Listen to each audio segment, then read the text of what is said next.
Okay, are you training for a 4 hour 15 marathon, but your dream marathon is way quicker, 3:30? What if I told you that with the right strategy and commitment, the right training plan, you could take 45 minutes off your marathon time? Today, I'm gonna show you exactly how to transform your training and hit that 3:30 goal. Stick with me, because by the end of this video, you'll have a clear plan and the confidence to chase down your new personal best. And this isn't just theory.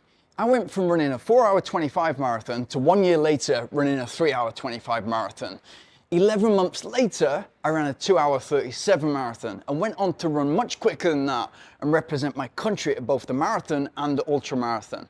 And if a regular guy like me can do it, I'm pretty sure you can break 3:30. I was talking to a friend this week, and we never talk about running. But all of a sudden he told me he was doing Berlin Marathon in September.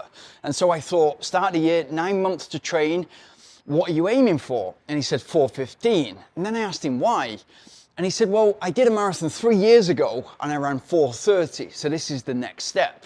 And the funny thing is, it still blows my mind, but it's how most people think. And so we went through what his current times were for different distances, what he was currently running, total volume he was running, and what he was doing in his weeks. And we figured out that it's so easy for him to run a 4 hour 15 marathon, we could get him ready in about 4 weeks. So let's set the bar way higher. So if we look at the equivalent times for 5K, 10K and half marathon between a 3:30 marathon runner and a 4 hour 15 marathon runner, essentially 45 minutes different. That's 42 kilometers in a marathon. What we see there is 1 minute per kilometer difference across the distances. Now, my friend has run a 24-minute 5K, so we just need to build upon that to get him to where he needs to be 9 months from now. So number one, we've got to establish the starting point. What have you been doing recently? How much running have you been doing recently? And what does your typical week look like? Have you been doing any faster work? Have you been doing any longer runs? What's the longest you've ran in the last 4 to 6 weeks? So you establish your starting point, and that's really important because we want to gradually build upon that to get you to where you want to be. And everything that we do from now onwards until September has got to be related to the goal. And what paces are you running? What does a typical run look like for you? Are you the typical runner that's going out 3-4 times a week and wants to run, but wants to feel like they've done a workout at the end? Is there any variation in the pace? Is one of the runs a little bit quicker? Is one of the runs a little bit long? Or are they all pretty much in the gray zone? Are they all in zone 3, where your heart rate is going out of zone 2 and into a point where there's a little bit more muscle breakdown and you're feeling it because you want to feel at the end of that run, as I said, like you've done something, like you've done a workout? Just in those points alone, there's some easy maneuvers that we can make, some easy changes that we can make to make you a way faster runner. So point number 2, how long does it take us to train for a 3:30 marathon if the initial target was 4 hours 15 and we're going to take 45 minutes off that goal? All answered in point 1, or the vast majority is point 1. What have you been doing recently? And what does your current running look like? Together with the right plan, the right strategy in order to get you there. In this case, we've got 36 weeks until September, the end of September. And therefore, it's a lot of time to play with in order to gradually build. And that is the number one key for this. You've got to gradually build so that we're reinstalling the habit. And if that's reinstalling the habit of structured training, great. If it's reinstalling the habit of running again, because you've been away for quite a long time, it's going to take us a little bit longer. And so we might want to take the first 8 to 12 weeks, the first 3 months, just getting you up to a point where you're running every other day. So we want to gradually increase the total volume of the week, the amount of miles that we're running, but very gradually. We want to gradually increase the long run because we're turning ourselves into a marathon runner. And we also want to gradually insert faster running and then gradually increase the volume of that faster running. And we want to do all this as injury risk as safe as we possibly can. And the 5 easiest ways to get injured is too much volume too quickly, too much of a long run too quickly, too much faster work too quickly, too many hills too quickly, or too much of a different terrain too quickly. And in this case, we focused on running a marathon, usually on the tarmac, and so we don't want to run on a road too much too quick. Great thing to do there is mix it up. Try and get off-road as much as you can. Spend some time in a treadmill, especially if you live in a cold country. And then start to do our specific training on the tarmac. So we're working specifically to the goal. Number 3, speed work is the key to improving running economy.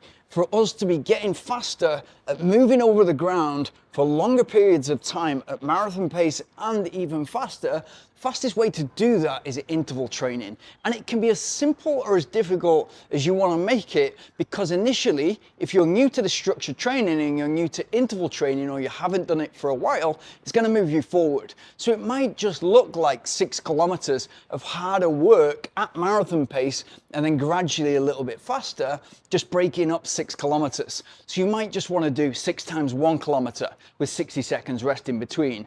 By having that 60 seconds rest in between, that will pace those 6 reps of 1 kilometer. Then you might want to break it up into 12 and do 12 times 500 meters, again with 60 seconds rest in between, so you can see and monitor the progressions. You might then want to do 2 times 3 kilometers or 3 times 2 kilometers. So you gradually insert in some longer intervals, and you're building your body's ability, your body's efficiency at moving over the ground, specifically at marathon pace, 5 minutes per kilometer or 8 minutes per mile, and then faster than that. So we want to make marathon feel as comfortable as possible for as long as possible on that race day. Number 4, the long run is what is going to make us be able to run the marathon on race day. It's the backbone of our training, and therefore we want to get it right, but we don't want to overcomplicate it, and I often see it overcomplicated. Gradually build up that long run from the point that you're at right now. So if that starting point is within the last 4 to 6 weeks, you've run 10 kilometers or 6 miles, that's your starting point. That's your longest run. And so you want to, from that point, add 10% per week. Gradually is the key, will always be the word in marathon training. Get to a point where you can get to 12 to 15 miles, and then we can start to make that long run specific towards the race goal. And so those long runs will start as simple as long slow distance. Just you out there in zone 2, conversational pace, light and easy. And remember, the perceived effort at the start of the run is going to be way easier than the end of the run. So those initial miles should feel super easy, where you're just enjoying your time being outside. And that's still building aerobic endurance. It's still building that base, that engine, so that when you're then tapping into it and going at marathon pace or working at the intervals, you've got way much more to tap into. Then you might want to do something like a progressive long run. And it doesn't need to be complex. It can be as simple as, let's say, 18 miles split into 6 miles, 6 miles, 6 miles, or 10K, 10K, 10K, with the first 10K or 6 miles being super light and easy, just like your long, slow distance. And then the middle 10K or 6 miles is you moving over the ground at marathon pace, 10 or 20% slower. So it's somewhere relatable to marathon pace. And then that last 10K or 6 miles, we're hitting marathon pace. What that's going to do for you is quite a few things, but the big ones are, it's going to prepare you to finish fast, which is brilliant in marathon running because you'll be picking people off in that final third. It's also going to simulate race day conditions really well, so that you're lightly running, but you're still accumulating fatigue. Then all of a sudden it gets kind of specific, but not exactly specific at race pace. And then the final 10K or 6 miles is exactly at race pace. It's a great run to do. Play around with it, have fun. It doesn't need to be all numbers and data and heart rates, etc.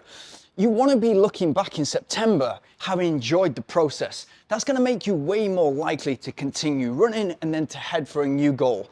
So a long run could look something like 16 miles, and every 2 miles you're alternating the pace. So 2 miles at marathon pace, and then the next 2 miles at marathon pace 20% slower. And that can change over the weeks as you get more specifically fit towards your marathon goal. Number 5, and this is the question that you asked me. What's the secret to success in a training program, especially when you're training towards something big like a marathon? And it's not sexy, the answer. The answer is consistency, discipline, and work ethic. Millions of people, I think millions of people have run a marathon before. So we've got enough data to look at. We've got enough case studies to look at to know that everything has to be gradual. That weekly volume, you've got to respect that it's got to gradually increase. If you go from not doing very much at all to all of a sudden running 50 miles a week, you're going to find out very quickly. Exactly the same with the long run. If that's not gradual enough and you respect the 10% or a little bit more, you're going to come unstuck. Exactly the same with a faster running, even more so with a faster running. If you go from all of your runs have been super slow and easy to all of a sudden doing 20 times 1 minute as fast as you possibly can, and you're not controlling that properly, that's the fastest way to get injured. So we got plenty of time to play with, 9 months, 36 weeks, in order to get ourselves race ready. But what we're trying to do is get ourselves ready to run as fast as we possibly can on one morning, on one day. That is it. Whatever your starting point right now, it's likely that you're just scratching the surface as to what you're capable of. And the bigger that goal and the further that goal seems away, the more exciting it is, yes. But also it's going to make the process way more interesting, and it's going to keep you accountable and consistent to show up on a daily basis and make it happen. It's better to aim for a big goal and fall short than to aim safe and just hit it. If you train for a marathon and you make the start line and you go for the time that you've been training for, you've already succeeded. If you've put together a plan, a strategy, a training schedule, 3-6 months, and you've worked towards something as big as a marathon, if that only works for you for 25K, for 35K, and you have to step off the road and call it a day, that distance is the amount of distance that you've succeeded for. And you know exactly what to do in order to course correct and do better next time. But you've succeeded for the last 6 months. By thinking that way, it completely frees you up in the training and absolutely in the race.